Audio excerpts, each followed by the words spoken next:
Hello friends, நான் அஸ்வின் பாபு. இந்த வீடியோவில் என்ன பார்க்க போகிறோன்னா, பேச்சுரிமையை பற்றி பார்க்க போகிறோம். Freedom of speech. ஃபஸ்ட்டு எவ்வளோ மக்கள் ரொம்ப கொடுமைகளை அனுபவிச்சிருக்காங்க, அவங்களோட கஷ்டத்தை வெளியில் யார்கிட்டையுமே சொல்ல முடியாமல் கஷ்டப்பட்டுருக்காங்க. ஸோ அந்த மாதிரி டைமில் ஃபஸ்ட்டு அவங்களுடைய பிரச்சனையை வெளியில் வந்து சொல்லணும். இந்த மாதிரியான ஒரு டாக் உருவானதே வந்து பார்த்திங்கன்னா கிரேக்கர் காலத்திலே ஆரம்பிச்சிருக்கு. ஏன்ஷியன் க்ரீக்லேயே வந்து இதை ஸ்டார்ட் பண்ணியிருக்காங்க. அப்போ வந்து பார்த்திங்கன்னா ஒரு ரூல் மாதிரி வருது. ஸோ மக்களிடையே அவங்களாம் வந்து பேசிக்கிறாங்க, இதை வந்து பப்ளிக்கில் நம்ம பேசணும் அப்படின்னு சொல்லிட்டு வருது. அது கூட பார்த்திங்கன்னா செல்வந்தர்களால் மட்டும்தான் அவங்களும் வந்து கஷ்டப்பட்டுருக்காங்க. செல்வந்தர்களும் அந்த காலத்தில் கஷ்டப்பட்டுருக்காங்க. யாராலனா அவங்கள ஆள்ற மன்னர்களால். ஓகேங்களா? அப்போ வந்து பார்த்திங்கன்னா செல்வந்தர்களால் வெளியில் பப்ளிக்காக வந்து பேச முடியும். இதை ஃபாலோ பண்ணி இந்த ஒரு ஆக்டை வந்து ஃபாலோ பண்ணி யூரோப்பியன்ஸ் வந்து இதை ஃபாலோ பண்ணுறாங்க. 17th 18th அந்த மாதிரி செஞ்சுவரிஸில் வந்து யூரோப்பியன்ஸ் அதை ஃபாலோ பண்ணுறாங்க. ஸோ இதை தொடர்ந்து வந்து பார்த்திங்கன்னா USA, ஓகேங்களா, யுனைடெட் ஸ்டேட்ஸ் என்ன பண்ணுறாங்கன்னா வேர்ல்டுலே ஃபஸ்ட்டு ஸ்டேட்டாக இவங்க தான் என்ன பண்ணுறாங்க, ஃப்ரீ ஸ்பீச் இன் லா அப்படின்னு சொல்லிட்டு ஃபஸ்ட்டு அவங்களுடைய அமெண்ட்மெண்ட்டில் கொண்டு வராங்க. அது எப்போன்னு பார்த்தீங்கன்னா 1791 அவங்க வந்து ஒரு லாவாகவே கொண்டு வராங்க. ஸோ அதை ஃபாலோ பண்ணி எல்லா வெஸ்டர்ன் கண்ட்ரிஸும் இதை கொஞ்சம் ஃபாலோ பண்ணுறாங்க. இது வந்து கொஞ்சம் எப்படி சொல்கிறது, ஒரு மேம்பட்ட ஒரு இதுவாக தான் பார்க்க முடியுது. ஏன்னா தனக்கு ஒரு பிரச்சனைன்னு வந்துச்சுன்னா அதை வெளியில் கொண்டு வரதும் சரி, தனக்கு ஒரு உரிமை வேணும் அப்படின்னா அதை வாயை திறந்து கேட்குறதா இருந்தாலும், ஸோ இப்படி தான் ஒவ்வொரு பரிணாம வளர்ச்சி பற்றி சொல்லி கொண்டு வராங்க வேர்ல்டில். ஓகேங்களா? ஓகே, இப்போ இந்தியாவுக்குள்ளே வரலாம். இங்கே எப்படி வருதுன்னு பார்த்தீங்கன்னா, நம்மளோட இந்தியாவை வந்து பார்த்திங்கன்னா பிரிட்டிஷ் ஆண்டுகிட்டு இருந்தாங்க இல்லைங்களா? அப்போ வந்து நீங்கள் யோசிச்சு பாருங்கள், ஒரு 100 இயர்ஸ்க்கு முன்னாடி நம்ம ஒரு ஜஸ்ட் இமேஜின் பண்ணி பாருங்கள். ஒரு பிரச்சனை நடக்குது, பிரிட்டிஷ் வந்து நிறைய கொடுமை பண்ணாங்க. ஓகேங்களா? நம்ம வந்து அவங்களுக்கு டேக்ஸ் பே பண்ணலை அப்படின்னா தேவையில்லாமல் எல்லாத்துக்குமே டேக்ஸ் போடுவாங்க. நமக்கு ஏதோ ஒரு பொருள் வேணும், நம்ம வந்து ஒரு பொருளை விளைவிக்கணுன்னாலும் அதுக்கும் டேக்ஸ் பண்ணணும், அதை வந்து விற்கணுன்னாலும் நம்ம டேக்ஸ் பே பண்ணி ஆகணும். ஓகேங்களா? அந்த மாதிரி டைமில் நம்மளால் வாய்ஸ் ரைஸ் பண்ணவே முடியாது, யாரையுமே எதிர்த்து கேட்க முடியாது. அப்படி நம்ம கேட்டோம் அப்படின்னா நம்ம வந்து தாக்கப்படுவோம், அப்படிலாம் நம்மளும் ஜெயிலுக்கு போகப்படுவோம். ஏன்னா நீ வந்து பிரிட்டிஷ் கம்பெனியை எதிர்த்து எதுவுமே பேசக்கூடாது அந்த மாதிரி டைமில். அது வந்து பார்த்திங்கன்னா 1920 அவங்க அந்த மாதிரி டைம். ஓகேங்களா? ஸோ அதுலேருந்து 1950 தான் வந்து பார்த்திங்கன்னா ஜான்வரியில் நம்ம வந்து ரிப்பப்ளிக் ஆகிறோம். ஓகேங்களா? அந்த டைம்லேயும் வந்து பார்த்திங்கன்னா நம்மளை வந்து தனியாக நமக்குன்னு ஒரு கான்ஸ்டியூஷன்ஸ் வந்து ஃபார்ம் பண்ணப்படுது. ஸோ நம்ம ஒரு இந்த லாவெல்லாம் ஃபாலோ பண்ணணும் அப்படின்னு சொல்லி நம்ம கண்டினியூ பண்ணி போய்கிட்டு இருக்கோம். அந்த மாதிரி டைமில் வந்து பார்த்திங்கன்னா அப்பயுமே தனக்கான பிரச்சனையை வெளியே சொல்ல முடியல. எப்போன்னு பார்த்திங்கன்னா கவர்மெண்ட்டை ஃபேஸ் பண்ணி ஒரு பப்ளிக்கை வந்து ஒரு நார்மல் பப்ளிக் வந்து பார்த்திங்கன்னா ஒரு போலீஸையோ உயர் அதிகாரிகளையோ நம்மளால் எந்த ஒரு கொஸ்டினுமே பண்ண முடியாது அந்த மாதிரி டைமில். ஓகேங்களா? ஸோ அப்போ வந்து டாக்டர் அம்பேத்கர் தான் வந்து ஒரு லாவை வந்து கொண்டு வர்றாரு. அவர் வந்து பார்த்திங்கன்னா ஆர்டிக்கல் 19(1)A படி பார்த்திங்கன்னா நம்ம எல்லா இந்தியன்ஸுமே வந்து பார்த்திங்கன்னா ஒரு லா வருது. அதுதான் வந்து பார்த்திங்கன்னா each and every Indian should have rights to think and speak and also express their own feeling. ஓகேங்களா? தனக்கான சிந்தனைகளையும் தனக்கான கோரிக்கைகளையும் தனக்கான ரைட்ஸையும் வாயை திறந்து கேட்கணும்னு சொல்லிட்டு ஆர்டிக்கல் 19(1)A படி பார்த்திங்கன்னா அப்போ வந்து ஒரு லாவாக கொண்டு வராங்க. அதை ஃபாலோ பண்ணி எல்லாருமே வந்து தனக்கான உரிமைகளை கேட்க ஆரம்பிக்கிறாங்க. இது வந்து இந்த லா எப்படி ஆக்ட் ஆகுதுன்னு பார்த்தீங்கன்னா, தனக்கு ஒரு உரிமை வேணும், நமக்கு ஒரு பிரச்சனை, தன்னுடைய சமூகத்துக்கு ஒரு பிரச்சனை அப்படின்னா தங்களால் ப்ரொட்டஸ்ட் பண்ண முடியும். எங்கேயுமே வேணாலும் நம்ம போயிட்டு ஒரு போராட்டத்தில் ஈடுபடலாம். சரி, ஓகே, இந்த மாதிரி போராட்டம் பண்ணலாம், தனக்கான ஒரு பிரச்சனைனா நம்ம போய் கம்ப்ளைண்ட் ரைஸ் பண்ணலாம். எவ்வளோ பெரிய ஆளாக இருந்தாலும் ஒரு சாதாரண மனுஷனாக இருந்து ஒரு சாதாரண இயல்பு வாழ்க்கையை வாழ்ந்துட்டு இருக்கவங்க, எவ்வளோ பெரிய பொலிட்டிஷியனாக இருந்தாலும் சரி, பெரிய பெரிய கவர்மெண்ட் அஃபிஷியல்ஸாக இருந்தாலும் சரி, அவங்கள நம்ம வந்து கொஸ்டின் பண்ணலாம். சரி, ஓகே, கொஸ்டின் பண்ணலாம். இந்த மாதிரி லா வந்து எப்படி யூஸ் பண்ணுது அப்படின்னு பார்த்தீங்கன்னா அங்கே தான் வந்து ஒரு பிரச்சனை வருது. நம்ம மட்டும் இஷ்டத்துக்கு பண்ணக்கூடாது. நம்ம ஒரு போராட்டம் பண்ணலாம், ஆனால் வந்து பார்த்திங்கன்னா அதே போராட்டத்தை கலவரமாக பண்ணிடக்கூடாது. ஓகேங்களா? நமக்கு வேண்டியதை நம்ம பேசலாம். ஓகேங்களா? நமக்கு ஒரு சிந்தனை வருது, ஒரு ரூல்ஸ் வந்து வருது, ஒரு பாலிசி கொண்டு வராங்க கவர்மெண்ட், அது வேணாம் அப்படின்னு சொன்னால் நம்மளால் வந்து வாய்ஸ் ரைஸ் பண்ண முடியும்.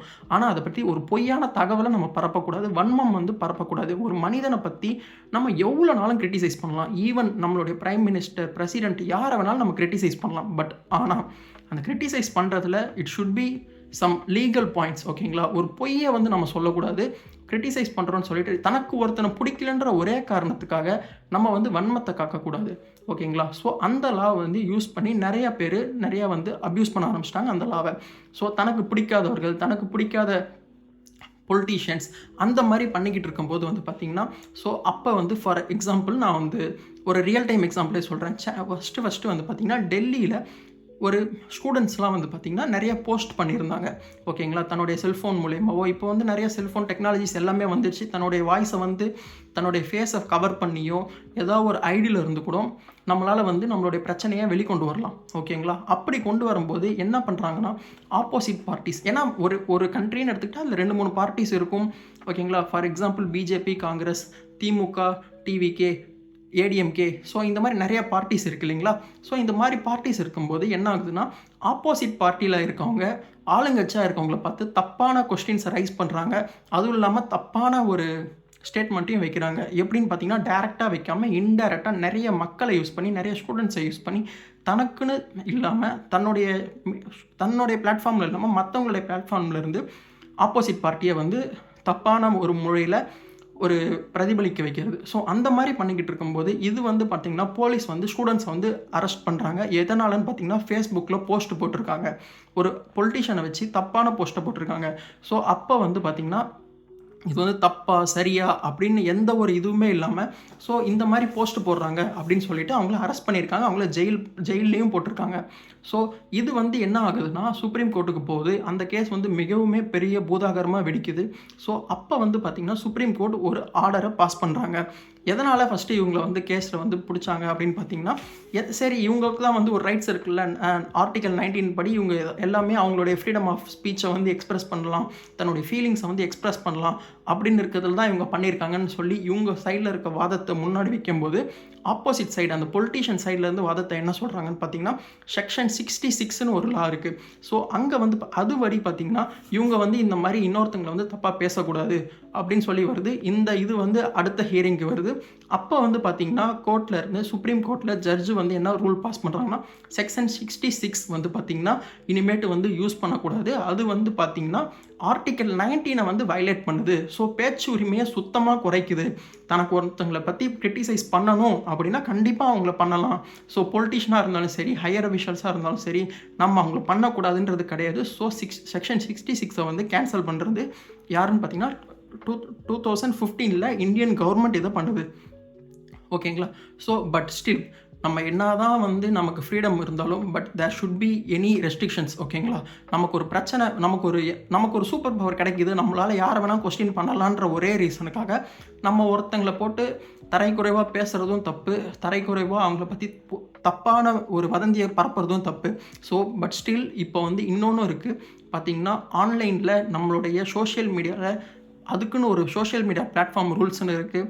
ஸோ பொய்யான தகவலை பரப்பக்கூடாது. முக்கியமாக மதத்துக்கும் கம்யூனிட்டிக்கும் இந்த மாதிரி ஒரு மதம் சார்ந்தோ ஒரு கம்யூனிட்டி சார்ந்தோ ஒரு நம்ம அந்த ஒரு இதை வந்து நம்ம சொல்கிறோம், நம்ம ஒரு ஸ்டேட்மெண்ட் சொல்கிறோம், நம்ம ஒரு பிரச்சனையை பற்றி பேசுகிறோம் அப்படின்னா அது வந்து ஒரு மிகப்பெரிய பூதாகரமான பிரச்சனையை கிளாஷை உண்டாக்கிடக்கூடாது, ஒரு வாரம் உண்டாக்கிடக்கூடாது. ஸோ கலவரங்கள் நடந்துடக்கூடாது, எந்த ஒரு உயிர் சேதமும் நடந்துடக்கூடாதுன்னு சொல்லிட்டு ஸோ எப்போவுமே வந்து பார்த்திங்கன்னா, நம்ம ஒரு ஸ்டேட்மெண்ட்டை சொல்கிறோம், நம்ம ஒரு விஷயத்தை பற்றி ஆன்லைன்லேயோ பப்ளிக்லேயோ பொது இதுலேயோ நம்மளோட ரைட்ஸ் இருக்குது, ஃப்ரீடம் ஆஃப் ஸ்பீச் இருக்குது அப்படின்னு சொல்லிட்டு பேசுகிறோன்னு சொல்லிட்டு ஒரு கலவரத்தை உண்டாக்குற மாதிரி, ஒரு பேனிக்கை க்ரியேட் பண்ணுற மாதிரியான ஒரு ஸ்டேட்மெண்ட்டையோ எதையுமே நம்ம சொல்லிடவே கூடாது. அது முக்கியமான ஒரு இது. அதனால் கண்டிப்பாக இன்னமுமே வந்து போலீஸால் நம்மளை அரெஸ்ட் பண்ண முடியும். பட் இதெல்லாம் ஒரு பக்கம் வைக்கலாம். ஓகேங்களா. ஸோ இவ்வளோ சொன்னாலும் இதெல்லாம் ஒரு பக்கம் இருந்தாலும் பட் ஸ்டில் தனக்கான பிரச்சனையை சொல்லாமல் இருக்கிறது மிகப்பெரிய தவறு. ஓகேங்களா. தனக்கு ஒரு ப்ராப்ளம் வருது, நமக்கு ஒரு நெருக்கடி ஏற்படுது, பொலிட்டிஷியனாலேயோ ஹையர் அஃபிஷியல்னாலேயோ உங்களுக்கு ஒரு பிரச்சனை வருதுன்னா அந்த வந்து நீங்கள் வாய்ஸ் ரைஸ் பண்ணி தான் ஆகணும். உங்களுக்கு வந்து அந்த உரிமை இருக்குது. ஆர்டிகல் 19(1)A படி உங்களுக்கு அந்த எல்லா ரைட்ஸுமே இருக்குது. நீங்கள் ஃப்ரீடம் ஆஃப் ஸ்பீச்சை நீங்கள் கண்டிப்பாக யூஸ் பண்ணலாம். பட் ஆனால் நம்ம இப்போ தமிழ்நாட்டில் இருக்கோம். தமிழ்நாட்டில் அந்த மாதிரி யூஸ் பண்ண முடியுதா பார்த்திங்கன்னா கண்டிப்பாக அது ஒரு மிகப்பெரிய கொஸ்டின் மார்க் தான். அதை வந்து நம்ம கவர்மெண்ட்டுக்கிட்ட தான் விட்டாகணும். அவங்க தான் இதுக்கு ஆன்சர் பண்ணணும். தன்னுடைய ஒரு லாபத்துக்காக ஃப்ரீடம் ஆஃப் ஸ்பீச் தன்னுடைய குரல் வழியை நசுக்கிறது மிகவுமே தப்பு. ஸோ அது மாதிரி பண்ணாதீங்க. ஸோ இந்த வீடியோவில் சில இது உங்களுக்கு தெரிஞ்சிருக்கும், உங்களுக்கு பிடிச்சிருக்கும். அதை வந்து கமெண்ட் பண்ணுங்கள். வேறு ஏதாவது பற்றி பேசணுன்னா கண்டிப்பாக கமெண்ட் பண்ணுங்கள். அதை பற்றியும் நான் கண்டிப்பாக பேசுகிறேன். நெக்ஸ்ட் வீடியோவில் பார்ப்போம். பாய்.